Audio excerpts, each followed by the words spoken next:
উৎসবকে চড় মেরে শেষ পর্যন্ত মেহেন্দির হাতেই সব দায়িত্ব তুলে দিল কৌশিকী। সম্পূর্ণ জানতে ভিডিওটিতে একটি লাইক করে প্রথম থেকেই দেখতে থাকো। গল্পের শুরুতেই দেখা যায় দিব্যা সেনের আইবুড়ো ভাতের অনুষ্ঠান চলছিল। সমরেশের বাড়ির অনেকেই এসে দিব্যা সেনকে আইবুড়ো ভাত খাওয়াচ্ছিল।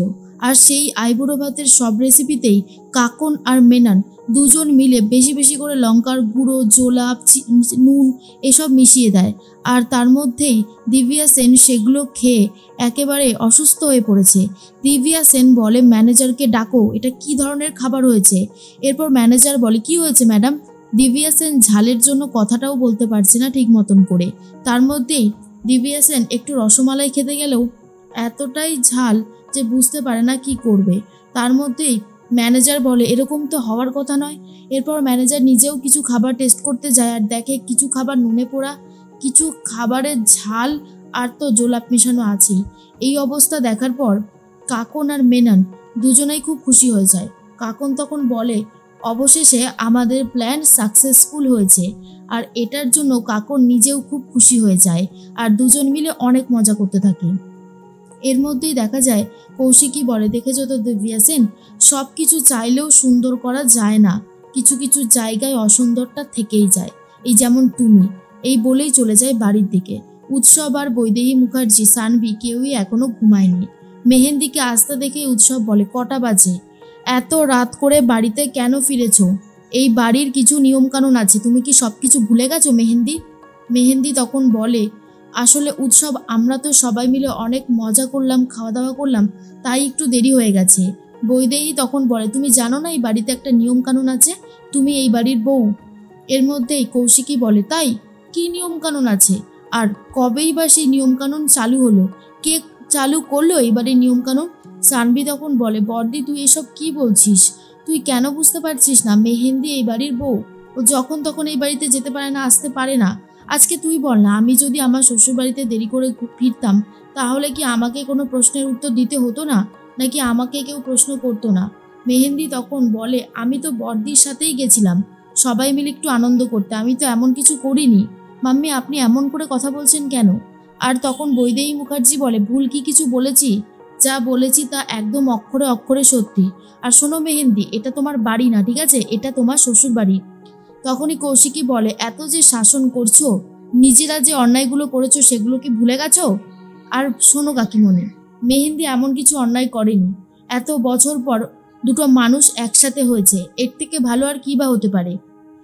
উৎসব বলে, বর্দি, নিজের সংসারটা তো ভেঙেইছিস, এখন আমার সংসারটা ভাঙার জন্য উঠে পড়ে লেগেছিস, তাই তো?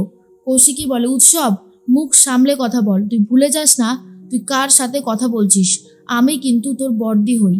উৎসব তখন বলে, আমি তো ভুলে যাইনি বর্দি, আমি খুব ভালো মতনই জানি যে আমি কার সাথে কথা বলছি, কিন্তু তুই হয়তো ভুলে গেছিস তুই কি অন্যায় করেছিস। তুই মেহেন্দিকে নিয়ে গিয়ে মোটেও ঠিক কাজ করিসনি বর্দি। কৌশিকী তখন বলে, হ্যাঁ, এখন তো তুই আমাকে কথা শোনাবি, তাই না? কিন্তু ভুলে যাস না, জগদ্ধাত্রী কিন্তু নিজের দিদি হয় মেহেন্দির, তাই জগদ্ধাত্রীর সাথে আমার সাথে খেতে যাওয়াটা কোনো অন্যায় বলে আমি মনে করছি না। এর মধ্যেই তখনই ফোন করেছে জগদ্ধাত্রী উৎসবকে। আর উৎসব বলে, কি ব্যাপার, ফোন করেছো কেন? জ্যাস তখন বলে, নিশ্চয়ই এখন খুব স্বামীর অধিকার ফলাচ্ছ মেহেন্দির ওপর। শোনো উৎসব, তোমাকে একটা কথা বলি, তুমি না খুব ডাউনফল হতে হতে আজকে তুমি এই জায়গায় গিয়ে ঠেকেছো। আজ যদি আমি তোমাকে না বাঁচাতাম, তুমি তিনবার কিন্তু টার্গেট হয়েছিলে, তাহলে তুমি শেষ হয়ে যেতে। সেই কথাটা ভুলে যেও না, মনে রেখো সেই কথাটা। মেহেন্দি তখন বলে, কি বলছে দিদি? তখনই উৎসব বলে, কি বলছে সেটা তোমাকে জানতে হবে না, তুমি যে অন্যায় করেছো তার শাস্তি তোমাকে পেতেই হবে, বলেই ঠাস করে চড় মারতে গেছিল। তার মধ্যেই চলে এসেছে কৌশিকী আর এসে হাতটা ধরে ফেলে আর বলে, সমস্ত ভদ্রতার সীমা তুই ছাড়িয়ে গিয়ে এখন অভদ্রতার মধ্যে ঢুকেছিস, তাই তো? শোন উৎসব, আমাদের বাড়ির বউয়ের গায়ে হাত দেওয়ার অধিকার তোর নেই। তুই যেটা করছিস সেটা অন্যায় করছিস, বুঝেছিস? মেহেন্দি কোনো অন্যায় করেনি, কথাটা মনে রাখিস। বৈদেহী মুখার্জি বলে, তুমি যখন এতই ভালো, তাহলে তুমি তোমার সংসারটা টেকাতে পারলে না কেন কৌশিকী? কৌশিকী বলে, আমি কেন সংসার টেকাতে পারিনি সেটা তোমাকে না জানলেও হবে কাকিমণি। তুমি এসব ব্যাপারে না বেশি নাক বলিও না, তুমি নিজের চরকায় নিজে তেলটা দাও। আর মেহেন্দি, ভালো হয়েছেও, এর থেকে ভালো আর কিছু হতে পারে না। কলতলার কালচার কথাটা তুমি সত্যি সরিয়ে দিয়েছো নিজের গা থেকে। তুমি এখন প্রমাণ করে দিয়েছো তুমি এই বাড়ির বউ। মিলেমিশে সবাই মিলে একসাথে থাকার আনন্দটা একটু হলেও তুমি আজকে পেয়েছো। তাই রিকোয়েস্ট করব, কাকিমণি আর উৎসবের কথায় নিজের চরিত্রটাকে আবার বদল করে ফেলো না।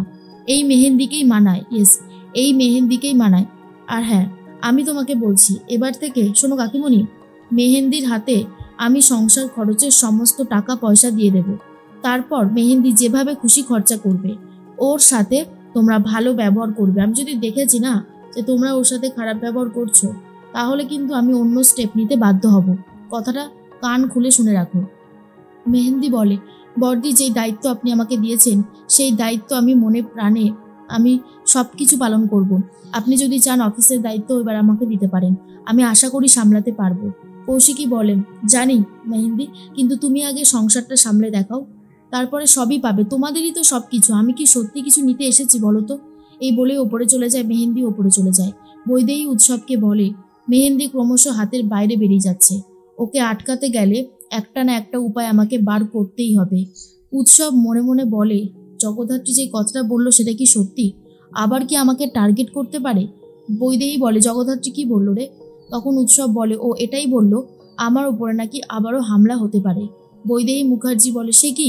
উৎসব, তুই এখন বাড়ি থেকে বেরোবি না। উৎসব, তুই বাড়িতেই থাক, তোকে আমি কোথাও যেতে দেব না। এর মধ্যেই মেহেন্দি ঘরে গিয়ে কান্নাকাটি করতে থাকে আর বলে, উৎসব আমার গায়ে হাত তুলতে যাচ্ছিল আজকে। অন্যদিকে সেই ব্যুরোতে মানে ডিপার্টমেন্টে নিয়ে আসা হয়েছে উত্তীয়কে, আর তখনই উত্তীয়কে দেখে সাধুদা বলতে থাকে, আসুন আসুন, আচ্ছা আপনি কিরকম টাইপের মানুষ বলুন তো, পরজীবী? কথাটা শোনার পর উত্তীয় বলে, মুখ সামলে কথা বলুন, আমাকে এখানে কেন নিয়ে আসা হয়েছে? আমি কি কোনো ক্রিমিনাল নাকি যে আমাকে এখানে নিয়ে আসা হয়েছে? আমাকে এখানে কখন ছাড়া হবে বলুন, কখন ছাড়া হবে আমাকে? তখনই সাধুদা বলে, আপনাকে এখানে নিয়ে আসার দায়িত্ব ছিল আমার, এবারে জ্যাজ কখন ছাড়বে আপনাকে সেটা জ্যাজের ব্যাপার। এর মধ্যে জ্যাজ সান্যাল চলে এসেছে। উত্তীয় তখন বলে, কি ব্যাপার, আপনি আমাকে এখানে নিয়ে এসেছেন কেন? কিসের জন্য আপনি আমাকে এখানে নিয়ে এসেছেন বলুন? জ্যাজ তখন বলে, মুখ সামলে কথা বলুন, ভুলভাল কথা বললে কিন্তু আমি একটাও ছেড়ে কথা বলবো না। এর মধ্যেই উত্তীয় বলে, আমাকে পাওয়ার দেখাচ্ছেন? পাওয়ার? একবার বাইরে চলুন না, তারপর পাওয়ার কাকে বলে দেখাবো। ওয়ার্কআউট করে এমনি এমনি এই শরীরটা বানায়নি, ঠিক আছে? এই শরীরটার কতটা ক্ষমতা সেটা আপনি বাইরে গেলেই বুঝতে পারবেন। এরপর জগদ্ধাত্রী ঠাস করে চড় মেরে দেয় উত্তীয়কে আর বলে, আমরাও সবাই ওয়েল ট্রেন্ড, বুঝতে পেরেছেন তো? আমরা যদি সবাই মিলে আপনাকে মারি, আপনি চাইলেও কিছু করতে পারবেন না, হাড় গোড় যা আছে সব কিছু এখানেই গুঁড়ো গুঁড়ো হয়ে যাবে। এরপর উত্তীয় বেশি চোখ রাঙালে জগদ্ধাত্রী আবারও ঠাস করে আরেকটা চড় মেরে বলে, যেটুকু জিজ্ঞেস করবো সেটুকুর উত্তর দেবেন, বুঝতে পেরেছেন? চন্দ্রবদন যেদিন বিষ খেয়েছিল সেদিন আপনি রাতের বেলায় কোথায় ছিলেন? উত্তীয়র মুখে কোনো আওয়াজ নেই আর জগদ্ধাত্রী বারবার করে প্রশ্ন করেই চলেছে।